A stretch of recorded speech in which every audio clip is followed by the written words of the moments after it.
Salut tout le monde, c'est Gwen, bienvenue dans cette nouvelle vidéo, j'espère que vous vous portez bien et que vous passez une super semaine. Aujourd'hui, on se retrouve pour parler des modes de gestion au sein d'un PEA et d'un compte titre. Donc vous avez peut-être déjà entendu parler des modes de gestion, nous allons voir les différents modes aujourd'hui, il y en a 3. Il y a tout d'abord le PEA ou le compte titre en gestion pilotée ou sous mandat. Ensuite, on verra la gestion conseillée et enfin nous verrons la gestion libre. En bonus, parce que je vous aime bien, je vous partagerai également mon avis et quel mode de gestion j'utilise dans ma stratégie. Et du coup, à la fin de la vidéo, vous serez capable de choisir quel est le meilleur mode de gestion pour vous en fonction des frais que vous êtes prêt à payer, de votre expertise et du temps que vous êtes prêt à passer pour investir en bourse. Donc à chaque fois, en fait, je vous préciserai gestion pilotée ou sous mandat, par exemple, pour le premier, mais les deux existent pour le PEA et le compte titre.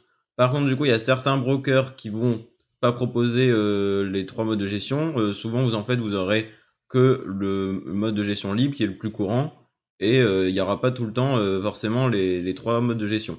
Donc, il faudra voir aussi en fonction des brokers ceux qui proposent le mode de gestion qui vous intéresse le plus. Mais je vais pas préciser à chaque fois que c'est PEA pour compte titre parce que je vous le dis maintenant pour pas faire trop de répétitions par la suite dans la vidéo. Pour commencer, la gestion pilotée, c'est le mode le plus passif pour gérer son investissement en bourse. Vous aurez en fait un questionnaire à remplir qui vient de la part de votre intermédiaire financier où vous devrez dire votre profil investisseur, quels risques vous êtes prêt à prendre, quel rendement vous souhaitez avoir en fonction de votre risque. Bon, de toute façon, les deux ils sont liés, mais si vous êtes plutôt un profil équilibré, dynamique, défensif, offensif, par exemple, et une fois que vous aurez rempli ce questionnaire, et ben en fait le broker va investir à votre place et du coup il pourra arbitrer les positions comme il l'entend. Si vous avez choisi un profil d'investisseur qui est assez agressif, on va dire, qui achète et vend régulièrement, et ben le broker va faire pareil. Ça peut être pas mal si vous n'avez pas beaucoup de temps pour investir en bourse. Par contre,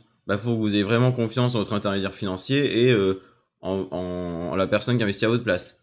Parce qu'en fait, du coup, il y a des personnes qui font ça dans des banques souvent. Et le truc, c'est que il y en a qui investissent pas pour eux-mêmes. Il y a beaucoup de banquiers, en fait, ils passent des heures à la place de leurs clients. Sauf qu'ils investissent pas par eux-mêmes en bourse. Donc, il y a plein de trucs qu'ils connaissent pas. Et ils connaissent, on va dire, tout ce qui est théorie, tout ça. Ils doivent passer, je pense, plein de questionnaires et d'épreuves où il y a tout ce qui est théorie. Donc, par exemple, à quoi ça sert la MF, comment ça se passe si tel taux il augmente, si ça baisse, etc.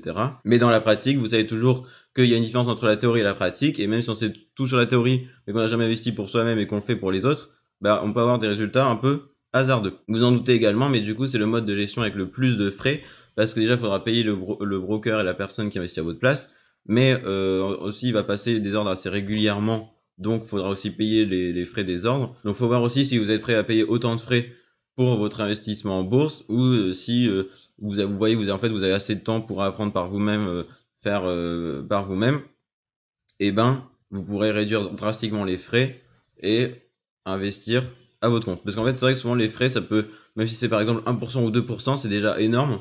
Parce que sur le court terme, ça se voit pas trop, mais sur le long terme, et ben avec les effets composés, en fait, si on retranche 1% à chaque fois, c'est des petites sommes, mais accumulées, ça fait quand même une grande somme à la fin. Si le broker qui investit à votre place a même plutôt un bon rendement, mais qu'il y a 3% de frais de gestion, bon là c'est vraiment énorme, 3%, et ben ça va beaucoup atténuer votre rendement.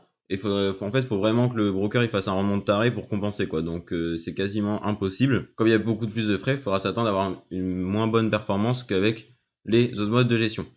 Donc du coup, comme je vous avais dit, la gestion pilotée est adaptée pour les personnes qui ont très peu de temps à investir en bourse et qui n'ont pas plus que ça la passion ou l'envie d'apprendre par eux-mêmes et qui préfèrent déléguer l'investissement à d'autres personnes. Donc ensuite, le deuxième type de gestion, c'est la gestion conseillée. Donc là, ça, on va dire, c'est un peu un entre-deux entre la gestion sous mandat et la gestion libre qu'on verra après, où là, en fait, vous êtes tout seul à bord.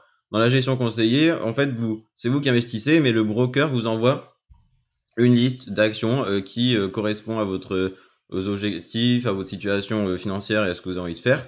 Et vous pouvez suivre les recommandations ou non. Donc en fait là, ça peut être pas mal pour les personnes qui ont quand même une certaine expertise en bourse, mais qui n'ont pas le temps d'aller chercher de nouvelles actions, de nouveaux investissements, de nouvelles entreprises prometteuses. Et du coup, en fait, le broker, il va essayer d'aller les sélectionner à la place du client. Et en fait, après, ce qui est bien, c'est que vous choisissez si vous voulez investir dedans ou pas. ou si vous souhaitez garder vos actions actuelles ou encore investir dans d'autres actions. Mais ça peut être pas mal aussi d'avoir l'avis d'un expert, l'avis d'expert financier.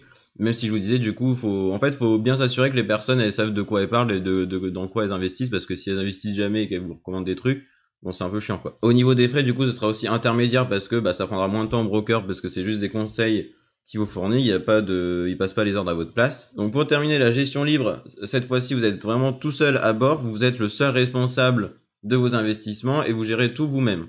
Donc ça peut impliquer une plus grande responsabilité, mais ça implique aussi plus de liberté et moins de frais. Parce que là du coup ce sera vraiment le mode le plus économique, c'est aussi le mode de gestion par défaut.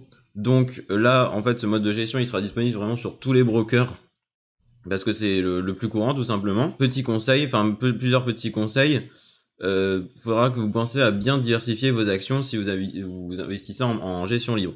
Donc, à bien diversifier, que ce soit les secteurs géographiques ou les secteurs d'activité, pas avoir que des actions dans l'immobilier par exemple ou que dans le pétrole ou les banques.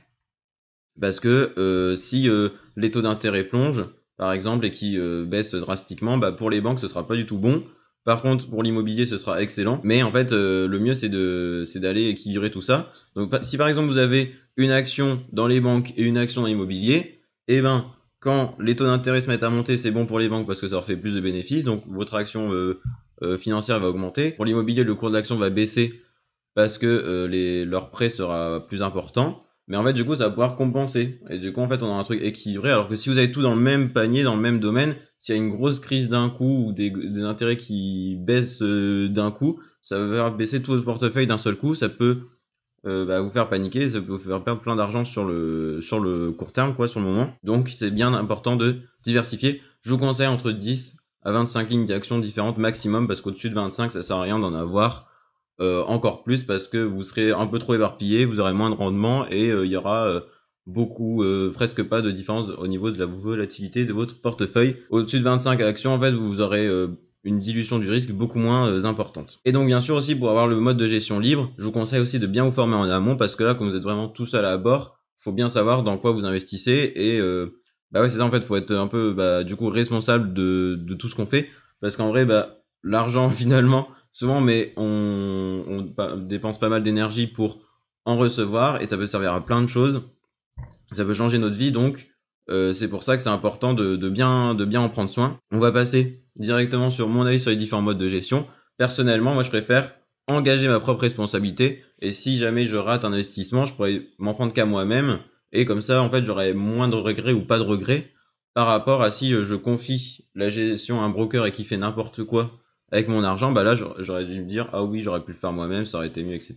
Le fait du coup que je le prenne sous ma responsabilité, ça donne plus de pouvoir sur mes finances et j'ai l'impression d'avoir plus de contrôle là-dessus aussi. Et comme c'est un domaine qui me prend que je prends à cœur dans ma vie, j'ai envie de l'optimiser au mieux et que ça se passe bien. J'ai pas envie d'avoir de mauvaises surprises dans 10 ans, 20 ans, quoi. Le truc c'est que du coup, ça va prendre un peu plus de temps que si forcément je suis en gestion sous mandat, mais en fait finalement je passe assez peu de temps investir en bourse. En fait, je passe plus de temps forcément à m'occuper du blog, tout ça, qu'à investir en bourse, parce que je suis dans une stratégie assez passive. Je passe pas beaucoup d'ordres tous les mois. Si je vois que mes actions elles sont bien, qu'elles se portent bien, tout ça, et je les laisse. Si vraiment je vois qu'elles sont trop surévaluées, limite je vais essayer de vendre pour prendre une petite plus-value.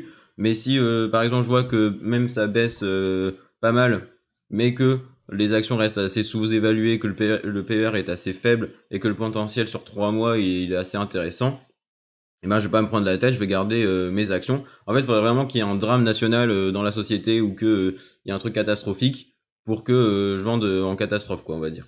Mais en fait, du coup, ça prend pas beaucoup de temps. Je dirais même en fait 1 heure par mois maximum. Et des fois, j'y vais pas pendant 1 semaine, 2 semaines, 3 semaines. Je vais juste voir comme ça de temps en temps rapidement. Et bon, si je vois que tout va bien, je laisse comme ça. Il y a une idée reçue en bourse qui dit qu'il faut passer beaucoup de temps pour gérer son portefeuille. Ça dépend parce que c'est vrai que si vous avez une gestion active, vous achetez, vendez tous les jours. Là, ça va prendre beaucoup plus de temps parce qu'il faudra être beaucoup plus alerte, passer plus d'ordres, etc. Donc ça dépend en fait vraiment de vos stratégies et du nombre d'ordres que vous passez tous les mois, quoi. Donc voilà, c'est la fin de la vidéo. On a vu les 3 modes de gestion en détail. J'espère que cette vidéo vous aura été utile. Si vous avez envie de vous fight avec moi dans les commentaires et d'exprimer votre avis, ce sera avec grand plaisir. C'est toujours mieux, je trouve. Si on est d'accord, c'est cool, mais si on n'est pas d'accord, ça peut être cool aussi parce que on découvre de nouvelles façons de penser, de nouveaux horizons et tout, et ça peut être aussi pas mal de confronter nos avis. Si jamais vous voulez approfondir l'investissement en bourse, je vous invite à aller dans la description, il y a un ebook totalement offert sur l'investissement en bourse, donc n'hésitez pas. On se dit nous à jeudi prochain, portez-vous bien, passez une bonne semaine, salut!